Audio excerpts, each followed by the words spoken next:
Welcome back everyone. So in the previous videos we talked about different kinds of elasticities of demand like price elasticity, income elasticity and the cross price elasticity of demand. We also discussed how to calculate each of these elasticities.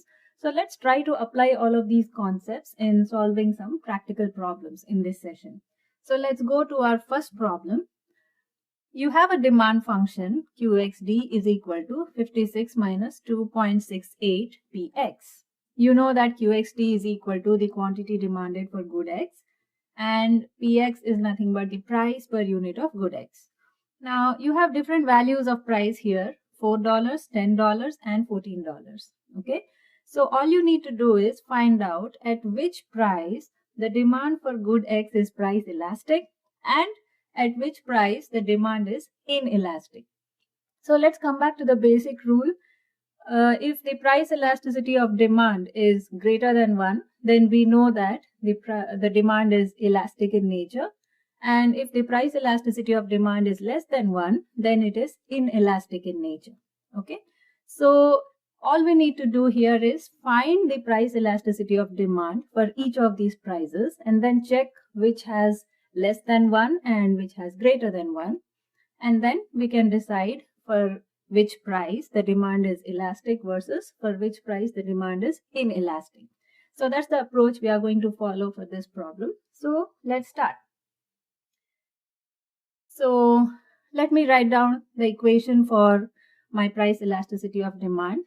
ED is equal to percentage change in delta QXD, that is percentage change in the quantity demanded, divided by the percentage change in PX.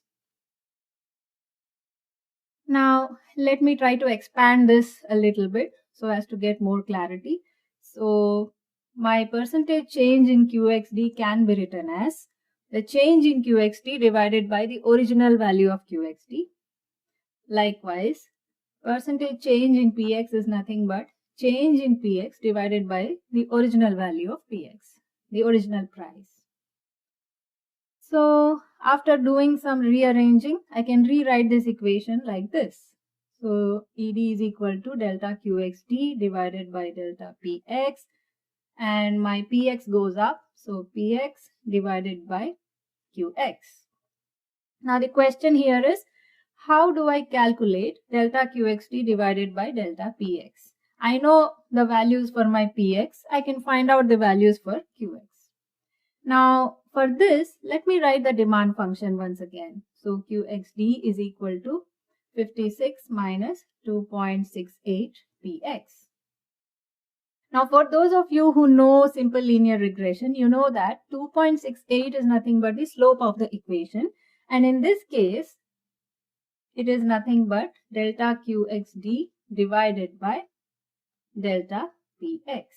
So just remember that the coefficient of Px gives you the change in Qxd divided by the change in Px, for those of you who do not understand simple linear regression. So I will be using this value of 2.68 here to find ED. Now let's go back. When Px is equal to 4, let me try and find the value of Qx. So my Qx is equal to 45.28. So all I have done is I have just put in the values in the demand function to get my value for QX. When PX is equal to $10, my QX is equal to, again I just put in the value for PX and try to get the value for QX. So in this case my QX is 29.2.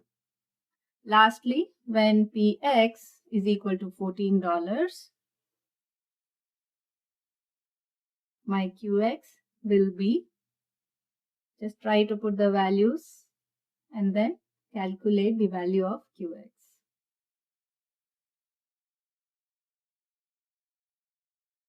So now I have PX, I have QX, I also have delta QXD divided by delta PX. Right? So let me just write that down.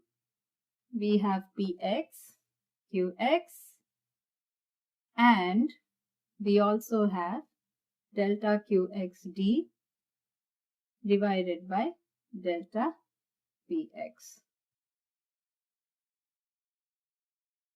Now I'm going to use all of them to find my value for price elasticity of demand. So just rewrite the equation once again.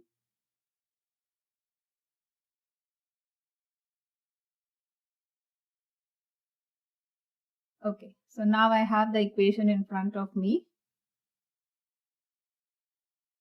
We know that delta QXD divided by delta PX is equal to 2.68. We just discussed that. So let's try to calculate ED for different values of PX. So when PX is equal to $4, I have already calculated my corresponding demand, quantity demanded. So my QXD is equal to 45.28. So just put in the values and get the value for ED. And if you calculate, my ED is going to be 0.23. Please notice that here my ED is less than 1. And we know that when ED is less than 1, the demand is inelastic, price inelastic in nature. Let me also get ED for the other values of PX. So when PX is equal to $10, I have already calculated my QXD, which was 29.2. So put in the values and get the value for ED. So just try to solve with me. So this is equal to 0.91 and this is also less than 1. Likewise, when my PX is equal to $14, so when PX is equal to 14, I have estimated my quantity demanded for this price. So QXD is equal to 18.48. Again, put in the values and get the value for ED. So my ED will be 2.68 times 14 divided by 18.48 and this gives me 2.03, which is definitely greater than 1.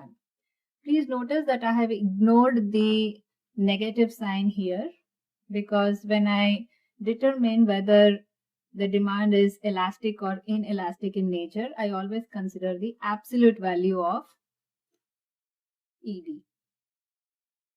So you know that when ED is less than 1, the demand is, when ED is less than 1, the demand is inelastic. And when ED is greater than 1, so ED greater than 1, demand is elastic in nature.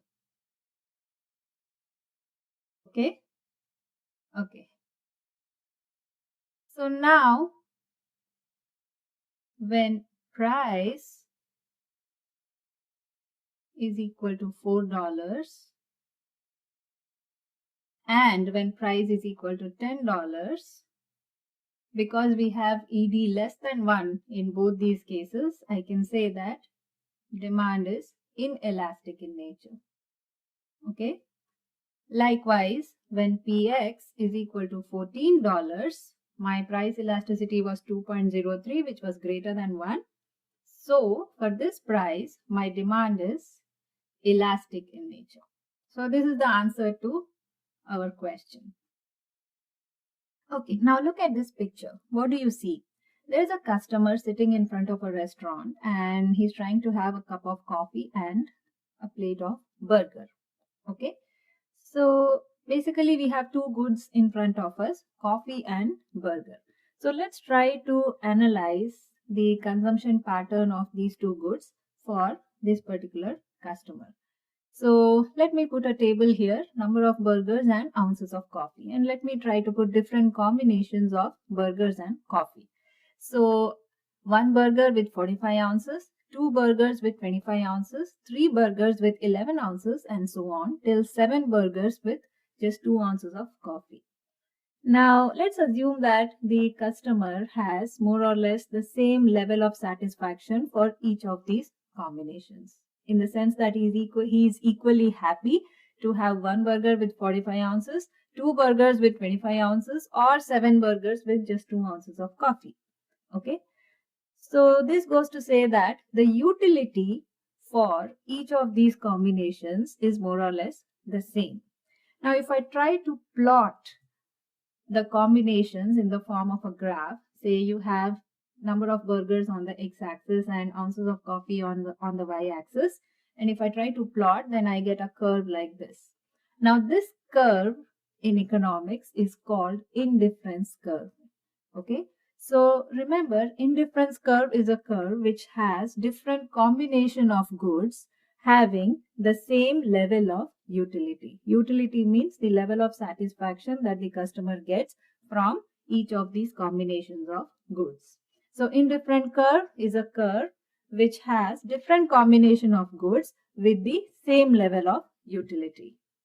Okay. Now that we talked about the indifference curve, we should also be talking about the consumer's budget. Remember, as I told you, every consumer has resource constraints, limited income, and he has to optimize and maximize his utility based on the limited resources that he has. Okay. So here is a table which has a third column in it called budget. So this column tells me how many ounces of coffee you can have along with the number of burgers. Okay. So this means that if the consumer has one burger, then instead of 45 ounces of coffee, he can only go for 35 ounces of coffee. Likewise, if he takes two burgers, then he can have 20 ounces of coffee. And if he takes three burgers, then instead of 11, he can only consume 5 ounces of coffee. So this is all that his income allows him to buy.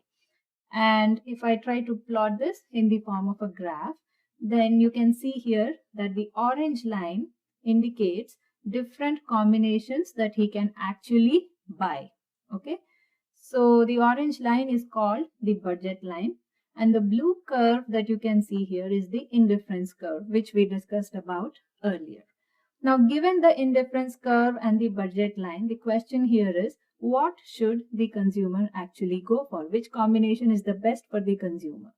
So looking at this graph, you can see that there is one single point of tangency between the budget line and the indifference curve, meaning to say that the budget line is exactly tangential to the indifference curve at one single point, and that is two burgers with 20 ounces of coffee, which is very evident from the table also. Here, if you go back to the table, then you can see here for two burgers, the consumer gets maximum satisfaction with 20 ounces of coffee, which is on the indifference curve, and his budget also allows him to buy 20 ounces of coffee. Okay, so this is the most optimal point of consumption for the consumer given the limited resources that he has.